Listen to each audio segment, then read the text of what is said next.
السلام عليكم ورحمة الله وبركاته. ازيكم يا اصدقائي؟ عاملين ايه؟ النهاردة معاكم بوصفة مش هحتاج فيها لا مضرب ولا هحتاج فيها عجان. هنعملها بس بالمضرب العادي، وممكن بالاسباتيول او بمعلقة، اي حاجة اي حاجة متوفرة عندك. برضو وصفة موفرة جدا. مكوناتها كلها من البيت، لا محتاجة سمنة ولا زبدة، محتاجة بس شوية دقيق وحاجة قليل من الزيت، وهنعمل وصفة جميلة جدا جدا لولادنا. الوصفة دي هشة وجميلة، شايفين هشة وحلوة ازاي؟ ده نوع من انواع البسكوتات المقرمشة، لذيذة جدا.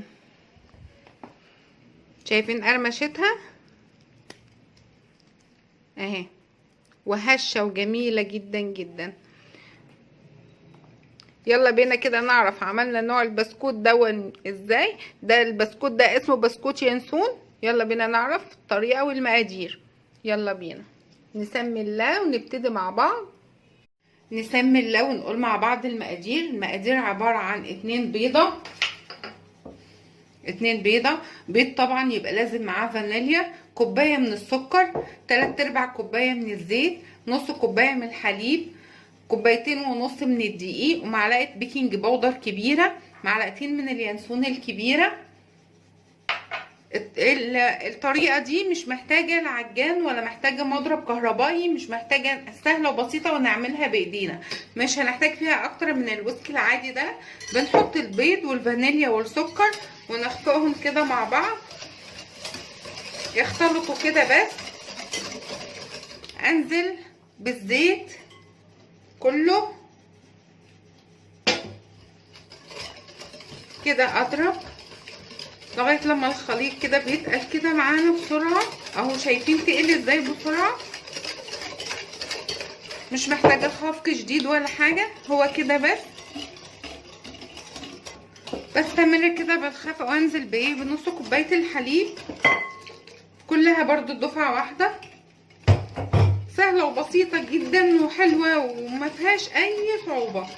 بتدوبي كده. السكر معانا حبيبات ناعمه، مش سكر مطحون ولا خشن، حبيبات ناعمه عاديه. شايفين الطريقه دي؟ انزل بعد كده بمعلقتين اليانسون الكبار. اليانسون بتكوني غسلاه ومحمصاه كده في الطاسه تحميصه خفيفه من غير ما تطلعي الزيوت بتاعته، يا دوبك ينشف. احنا هيتحمص تاني في البسكوت ده في الفرن. سهله وبسيطه ازاي.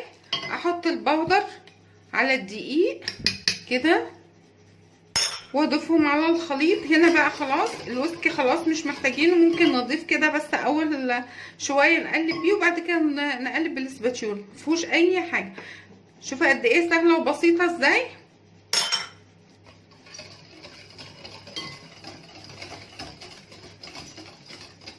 قد ايه سهله وبسيطه.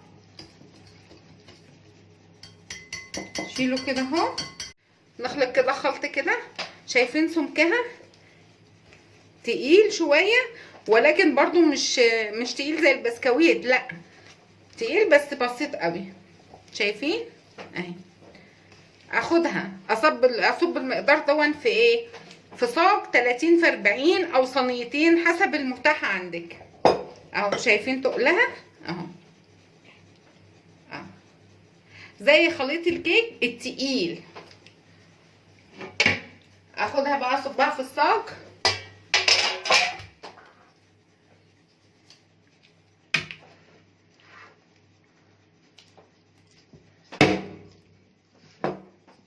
بسم الله.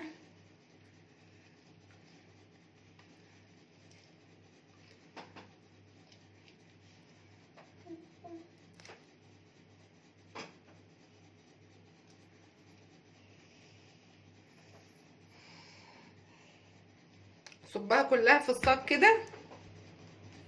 صبيته كله بالشكل ده، افرده في الصاج كده، اظبطه في الصاج كله كده. ودايما نخلي الارتفاع كده كله مساوي بعضه عشان ما تبقاش حته طالعه وحته نازله بالشكل ده. انا عاوزاها سمكها خفيف، مش عاوزاها سميكه، علشان البسكوته ما تبقاش تخينه قوي، تبقى حلوه رقيقه كده ومقرمشه، تبقى سمكها متوسط، لا تخينه ولا رقيقه. اظبطها كلها في الصاج بالشكل ده.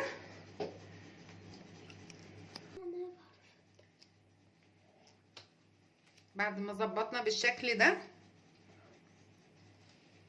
نرش عليه سمسم، خليط من السمسم وحبة البركة. ممكن نرش عليه احنا عاملينه باليانسون، نرش عليه ينسون. انا رشيت هنا، حبيت ان انا ارش بس سمسم وحبة البركة. الحاجات دي اختياري حسب ذوقكم برضو، الرش ده اختياري. ممكن تسيبوها كده، ممكن ترشوا عليها سكر خشن، مفيش اي مشكلة. بعد ما رشيتها كلها كده بالسمسم وحبة البركة، اسويها بقى على قد ما نقدر.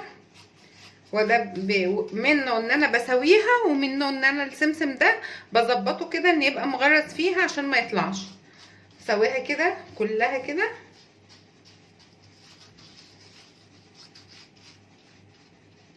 خلي بالنا كده متبقاش فيها حته طالعه وحته نازله. لو حسيت ان فيها حته كده مش مظبوطه او طالعه ونازله، ممكن تزودي فيها السمسم وتظبطي كده، تبقى كلها متظبطه كده اهو، يعني مظبوطه جدا، تبقى مسطره. انا عاوزه كل حاجه تبقى مظبوطه عشان الفينش الخارجي يبقى حلو قوي. شايفين كده؟ شايفه انا مظبطاها ازاي؟ ظبطتها كده كلها وخليتها كلها ارتفاع كده متساوي لبعضه، مفيش حته طالعه وحته نازله. اخدها اخبزها في فرن درجه حرارته 180 لمده 20 دقيقه، وبرده بتختلف من فرن لتاني لغايه لما نلاقي لونها ذهبي. بنطلعها من الفرن نقطعها بعد ما تطلع من الفرن، وهقولك بعد كده نعمل الخطوه اللي بعدها نعمل فيها ايه. يلا كده ندخلها على الفرن درجه حراره قلنا ايه 180. اتخبز واخد اللون الذهبي ده. بعمل ايه؟ بقطعه كده حسب بقى مقاس البسكوته اللي انا عاوزاها كده، وهو سخن سهل التقطيع خالص بالشكل ده. انا بقى مش بكتفي بالتقطيع، انا بعد ما بقطعه هقولك هنعمل ايه، بس خلينا اقطعه كله كده.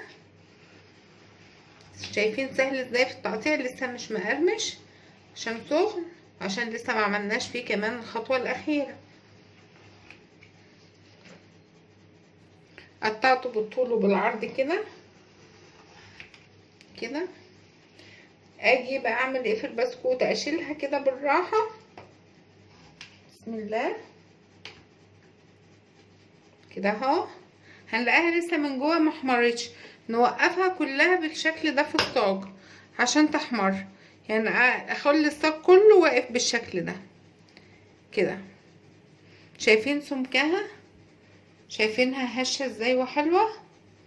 الاضاءه هنا مش مبينه لونها الذهبي الحلو، هوريهولكوا تاني.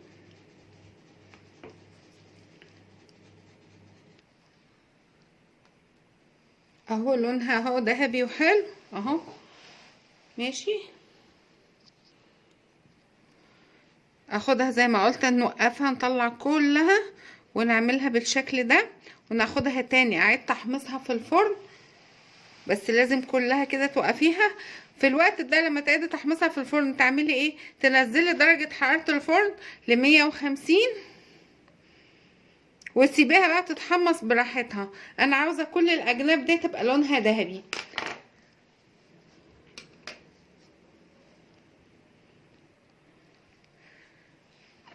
تعمليها كلها.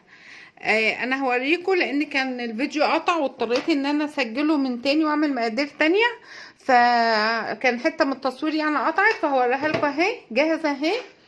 اللي كنت هعملها الاولانيه بعد ما حمصتها اهو لونها ذهبي اهو. شايفين اهي؟ شايفين هشه ازاي ومقرمشه ازاي؟ شايفين فراغاتها هشه ومقرمشه، طعمها حلو قوي ومفيده ومغذيه للولاد. يعني هي كانت اللون ده، دخلناها اتحمصت بقت اللون الذهبي الجميل ده. وصفة جميلة قوي، كل الولاد بتحبها وبتحب في قرمشتها، لانها هي قرمشة مع ذوبان، طعمها حلو قوي، هتعجب الولاد ان شاء الله. اتمنى ان انتوا تجربوها. عجبكم الفيديو وعجبتكم وصفة النهاردة، لايك وشير وتفعيل الجرس عشان يوصلكوا كل جديد. والسلام عليكم ورحمة الله وبركاته.